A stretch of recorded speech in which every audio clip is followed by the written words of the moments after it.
What is popping, y'all? It's your man, Cloudboy Bales, and welcome to another episode of Wisco Sports Weekly, where obviously we have ourselves a great game that I think I'll remember for a very long time. I'm very proud and happy that we were in this. I'm proud and happy because, we are one of those teams that I think everybody should honestly, fear. But no one's gonna fear us because everyone thinks, oh, we don't have Aaron Rodgers anymore. We ain't gonna be taken serious. But I guess yet again that shows that we can do these things. Packers win a comeback victory after trailing 17-0 at the start of the fourth quarter. All the rest of the points came through and we won 18-17. It was a thriller. The game started off really rough. They went for it on fourth down. They tried a trick play and it was ran terribly. It sucks to say it, but you want to see some more. And but then the Saints went down. They scored, and then a lot of times in this first half, we tried getting down the field and nothing happened. And I wanted to see things happen, but nothing unfortunately happened. Then a punt return for a touchdown, and then a field goal to end the half. Pretty much the third quarter, we had some chances.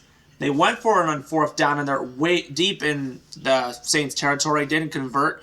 But immediately after that, the Packers got motivated. They went down, kicked a field goal, went down, got a touchdown, and they got gutsy and went for a 2-point conversion, which honestly, I wouldn't have done, but they got gutsy, they got it, so obviously a touchdown took them the lead. They got the touchdown, they got the lead with about 3 minutes left of the game. Obviously, that was plenty of time for New Orleans to get into field goal range, and I remember saying the Saints cutting Will Lutz was an absolute mistake because they had a rookie in there and he missed the game-winning field goal. So for any situation, I am very thrilled at the results of this game. Honestly, Saints fans probably aren't, but it is what it is. But I am thrilled. Anyways, game ball. We'll give this one to, even though Jordan Love led this team and came back, this wasn't his greatest game. He wasn't really accurate. But, we could have seen better. But I'm going to give it to Rashawn Gary. He had 3 sacks today. 3 sacks. That's pretty good. Also, good game out of Romeo Doubs. Rasheed Walker really stepped up phenomenally, blocking. I mean, and then Isaiah McDuffie as well, filling in. I mean, this team was riddled with injuries. No Christian Watson, no Aaron Jones, no David Bakhtiari, no Elton Jenkins. We lost Devondre Campbell with an ankle injury in this game. And honestly, we were able to still come through and win this game. And Alexander, and Jair Alexander as well. No, him. I can't believe that we were able to actually pull out this victory. It's just awesome. Obviously, the pivotal point of this game was when, in one of those sacks, Rashawn Gary knocked down New Orleans quarterback Derek Carr. He had to leave the game with an injury. Jameis Winston came in. I don't know if he did better than Carr, but they both went over 100 yards passing. So it's not necessarily anything different. But going over the stat lines of this game, Jordan Love led the way, 22 of 44, 259 yards, a touchdown, and interception, only was sacked once. And he had his quarterback rating was 64. Also, 9 carries for 39 yards and a touchdown, rushing touchdown as well. A.J. Dillon, I just kind of he just hasn't really done anything so far this season. 11 carries for 33 yards. Not much from everyone else. Leading the way, Romeo Doubs, 5 catches for 73 yards and the touchdown. Catch, Jaden Reed, 3 for 63. He had a lot of drops. but I guess he'll work on it. 6 catches for 49 yards for Luke Musgrave. Dontavian Wicks, 4 catches for 45 yards. And Patrick Taylor had 3 catches for 23 yards. 1 catch for 6 yards for Emmanuel Wilson. Not much for that thing. Rudy Ford, Darnell Savage, and Quay Walker both led the way with 7 tackles each.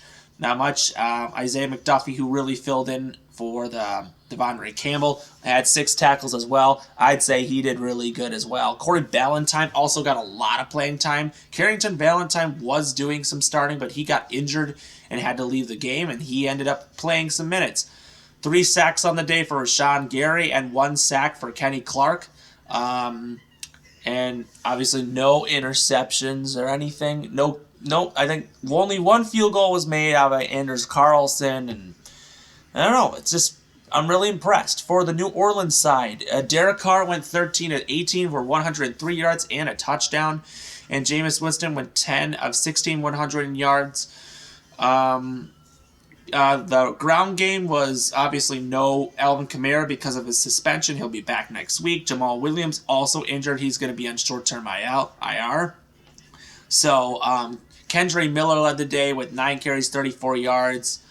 And Tony Jones Jr., 8 carries for 31 yards, as well as 4 catches for 21. Chris Olave led the way with 8 catches for 104 yards. Michael Thomas had 6 for 50, and Juwan Johnson had 2 for 12. Not much from that thing. Pete Werner had 11 total tackles. Marshawn Lattimore had 7. Not much from everything else. The only sack on the day was by Alontae Taylor, who actually had a really good game in coverage, and the pick was made by Lonnie Johnson Jr.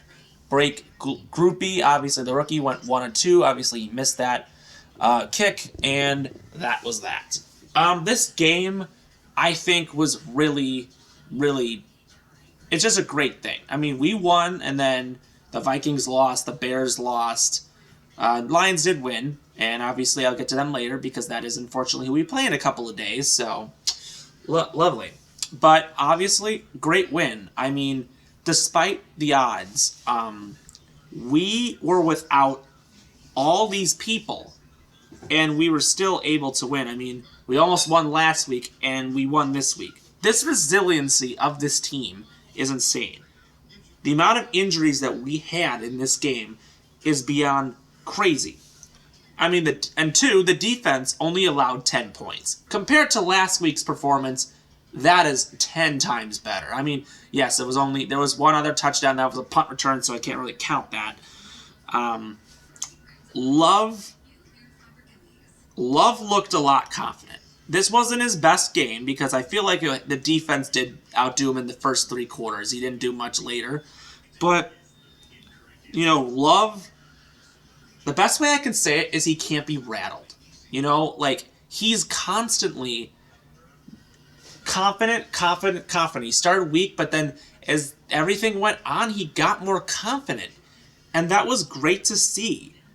Also, compared to him and Rodgers, if there was something wrong, Rodgers would just be mad at everybody and just be ratting them out and getting upset. And then you see Jordan Love, but he's calm, he's collected. You don't see that.